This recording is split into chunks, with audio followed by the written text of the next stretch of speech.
may fake news na naman itong mga DDS na to. Si Trump daw po, pinagre-resign na si PBB.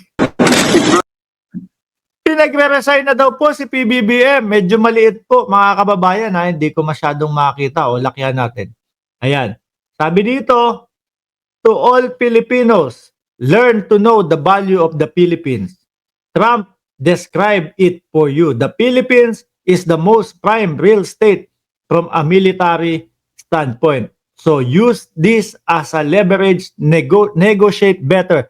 Ask Marcos Jr. to resign because he failed you with his foreign policy. Ang nakikita ko ho mga kababayan, si dating naging presidente Donald Trump at ngayon po magiging presidente ulit ng Estados Unidos, no?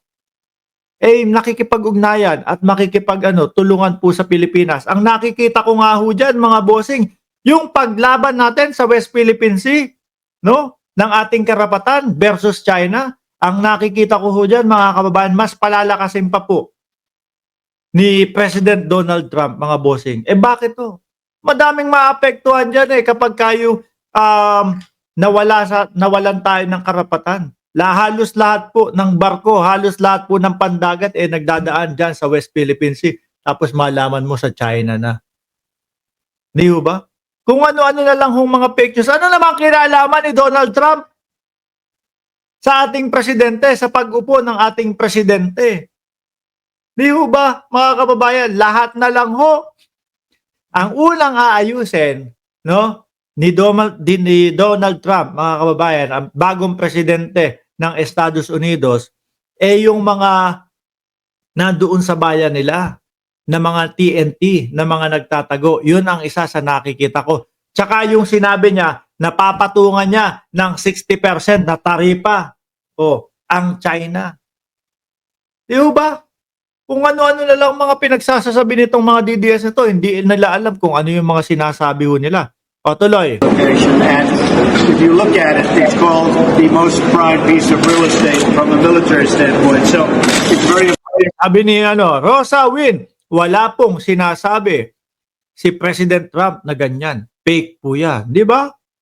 Sabi ni Frozen Soul, ang tanong, kakayanin ba ng China ang economic sanction? Yun nga Di ba? At saka ho mga kababayan, nalungkot nga po si Donald Trump, mga bossing, no? Nung panahon na ang Pilipinas bumaklas po ng pagsuporta o bumaklas ng pakikipag-ugnayan sa Estados Unidos. Yun po ay sa panahon ng dating Pangulong Duterte, mga bossing, no? At kumampi sa Russia at sa China. Diyan po natin nalalaman lalo no? Na itong mga DDS at itong si dating Pangulong Duterte talagang sunod-sunuran po sa China, mga kababayan. Bakit ho? Tingnan mo naman yung West Philippine Sea. Tinungangaan lang. Ano ho? Hawak niya na yung papeles, hawak niya na yung dokumento, no? Naipanalo po bago matapos ang panunungkulan po ng dating presidente Benigno Aquino. The third, naipanalo na po yung West Philippine Sea. Ang karapatan natin sa West Philippine Sea sa UNCLOS. Ano po ginawa ng dating Pangulong Duterte? Wala. No? Status quo. Kung ano yung napag-usapan, yun na yun. Kung hindi pwedeng kumpunahin yung BRP Sierra Madre, hindi na kukumpunihin yan. Di ba? Kasi yun yung napag-usapan. At kapag ginawa, no, kinumpunian, magkakagulo tayo. Ayaw ng dating Pangulong Duterte nun. Kaya ako naniniwala ako, mga kababayan, nung panahon ng dating Pangulong Duterte, tahimik po ang West Philippine Sea. Bakit ho? Chuchu lang po tayo Sunod-sunuran lang po tayo sa bawat sabihin ng China Kumbaga, muntik nang mawala ang West Philippine Sea. Muntik nang mawala ang karapatan natin sa WPS, mga boss. Dahil po dun sa pagiging sunod-sunuran. Yung BRP Sierra Madre, ano ang gusto ng China? Bawal ayusin yung BRP Sierra Madre. Ipinagmalaki pa ni Roque yon, mga boss, no? sabi pa eto kasing administrasyon na to, hindi marunong dumiskarte. Hindi daw marunong dumiskarte yung mga yung mga nagre-repair po ng BRP Sierra Madre, ang gobyerno natin ngayon na kumbaga kay Pangulong Bongbong Marcos. Kasi daw po, ipinangangalandakan ng gobyerno natin na inire-repair yung BRP Sierra Madre na nakasadsad po doon. No? Na nagsisilbing bantay natin, na nagsisilbing kumbaga palatandaan natin, mga boss. Pinagmamalaki nila na nire-repair daw po nila. Pero hindi nila pinapangalandakan. Patago, mga kababayan. Biruin mo, naniniwala ka, may karapatan ka doon sa barko na yun. Atin yun Ba't hindi natin i-repair? Naniniwala ka, may karapatan ka sa West Philippine Sea. Tapos, magtatago ka habang nire-repair mo yun. Hindi ka proud na i-repair yun. Dahil pag nahuli ka ng China, mapapagalitan sila. Pinagmalaki pa ho ni Roque yun, mga boss, ha? Tayo naman po, sa ilalim po ng pamumuno ng Pangulong Bongbong Marcos, mga kababayan, alam namin ang karapatan namin dyan, no? Alam namin na dapat naming i-repair yan. Makita mo nyo man o hindi, wala kaming pakialam sa inyo, basta kukumpunihin namin to. Di ba? Tapos sasabihan nila, si President ninyo, si BBM, weak leader yan. Sino po sa tingin ninyo, mga kababayan, yung mga weak leader at takot na leader? Di ba sila, mga bossing? Tapos ngayon naman, ang pinapakalat nilang fake news, si Donald Trump daw po, o si President Trump, mga kababayan, pinagre-resign si PBBM.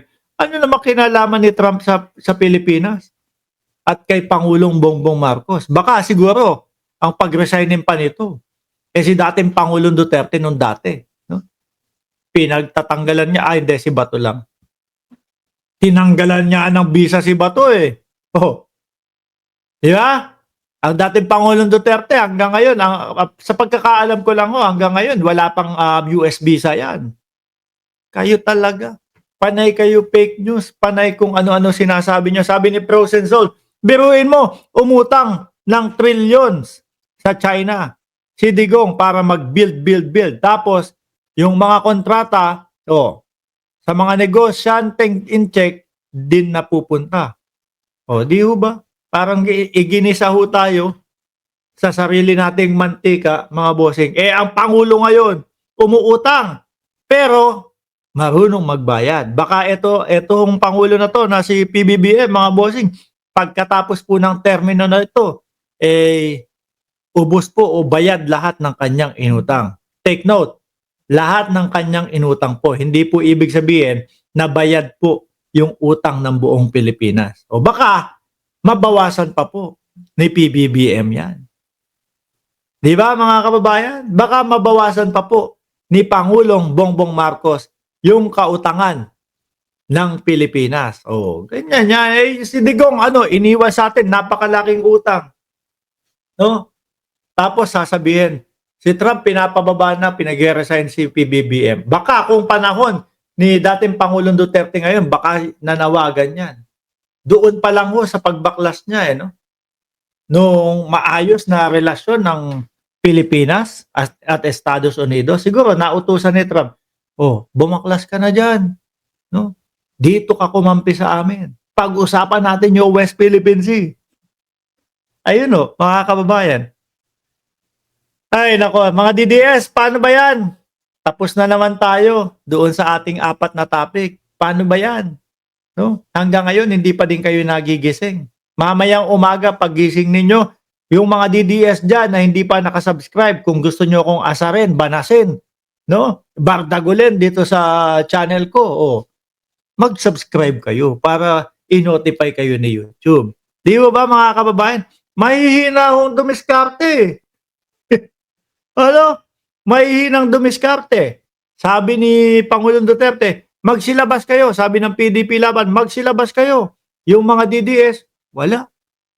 Tinatamad ho, mga kababayan. Tamad lumabas, tamad makisuporta, oh. Kailangan siguro may bayad sa inyo para pumunta kayo do'n sa pa-EDSA-EDSA. Kaya lang problema, sabi, yung 500 daw, no, nakupitan pa ng 300, 200 lang daw po yung binigay. Kaya siguro mga bossing, no, sabi ni, pati po si Sir Nemesio Malabanan. Nagsasabi na sa inyo, magsipag daw kayo, kung magising pa kayo, 'di ba? Wala may hina, puro tamad. Dadalo na lang, pupunta na lang. Idol daw po nila si dating Pangulong Duterte. Tapos ini-snub yung panawagan. Ayaw pumunta sa EDSA. Ba't ganyan kayo? Puro sa comment section, pupunta na kami dyan sa EDSA, pupunta na kami sa EDSA. Ang ending po, puro mga vlogger lang din po nila yung nandun, mga kababayan. Isang vlogger, 6 na cellphone.